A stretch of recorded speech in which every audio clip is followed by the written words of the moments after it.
Bonjour mes abonnés, j'espère que vous allez bien. Avant de commencer, pour celles et ceux qui arrivent ici pour la première fois, je me présente. Je suis médium, magnétiseuse et lithothérapeute. Je propose la communication avec les défunts, des guidances spirituelles, la communication animale, ainsi que des soins magnétisme pour les adultes, les enfants, les bébés et même les animaux.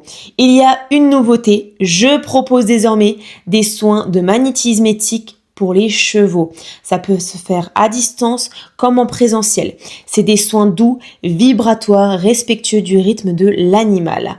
Et en lithothérapie, je propose des soins également qui sont mais uniquement proposés dans les alentours du golfe de Saint-Tropez.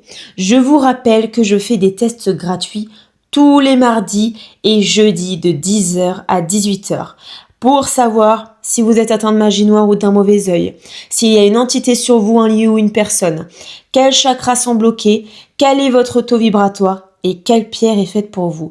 Mon site est dans ma description. Sinon, vous pouvez m'appeler directement au 07 66 41 83 26. Allez, c'est parti pour les énergies astrologiques de la semaine du 14 au 20 juillet 2025. Notez bien que Mercure devient rétrograde le 18 juillet, mais ça on en reparlera dans la prochaine vidéo. Allez, on commence avec le milieu du ciel qui est en Verseau. Il est en sextile à Saturne et Neptune en Bélier en maison 11. Il y a une belle énergie pour concrétiser des projets collectifs, spirituels ou même humanistes. C'est une semaine pour s'ancrer dans une mission d'âme ou un service au monde. Milieu du ciel et trigone à Uranus qui est en Gémeaux en maison 12. Il y a des prises de conscience qui sont fortes et qui arrivent à travers des flashs, des rêves ou des intuitions.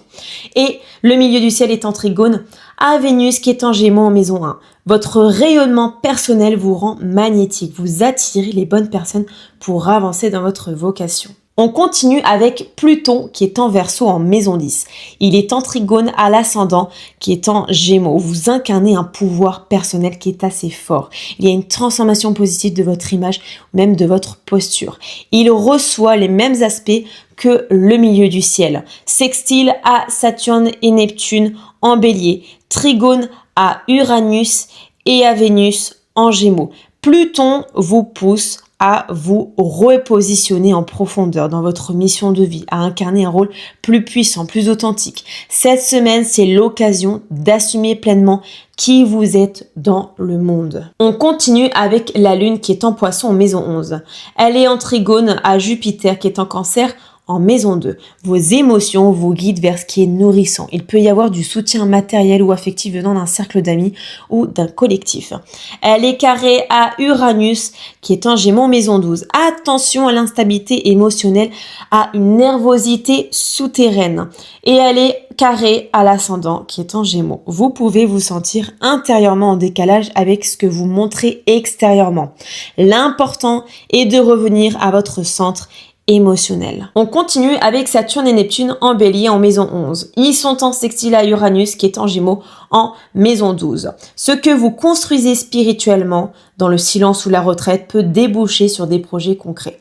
Saturne et Neptune sont en sextile à l'ascendant qui est en Gémeaux. Vous incarnez une posture mature, ancrée, visionnaire, mais en carré à Jupiter qui est en Cancer en maison 2, attention à ne pas vouloir tout contrôler sur le plan matériel ou émotionnel. Laissez la fluidité venir. Saturne vous demande de poser des limites dans vos engagements et Neptune vous pousse à suivre une inspiration profonde. Ensemble, ils cherchent à harmoniser le rêve et la structure. On continue avec Vénus qui est en Gémeaux maison 1.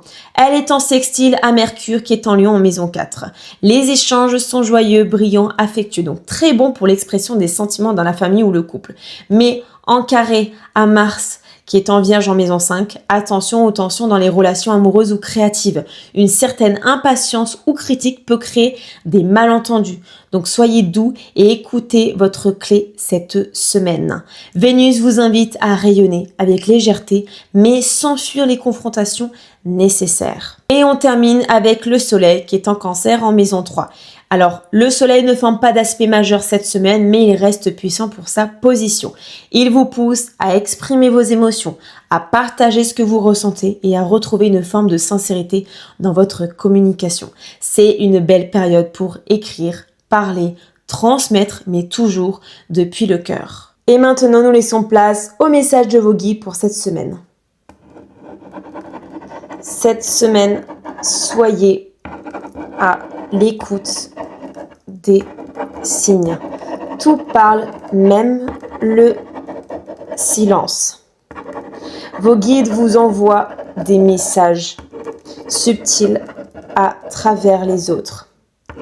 Les synchronicités, les rêves, prenez le temps de ralentir, de vous ressentir. Vous êtes en train de réaligner votre vibration à une fréquence plus haute. Osez dire non à ce qui n'est plus vous. Osez dire oui à votre lumière. Vous êtes accompagné, aimé, guidé. Ayez confiance. Merci d'avoir regardé cette vidéo. Si elle vous a parlé, pensez à liker, commenter, partager. Et si vous avez besoin d'un soin, d'un test ou d'un message de vos guides, je suis là pour vous. Prenez bien soin de vous et à très vite mes abonnés.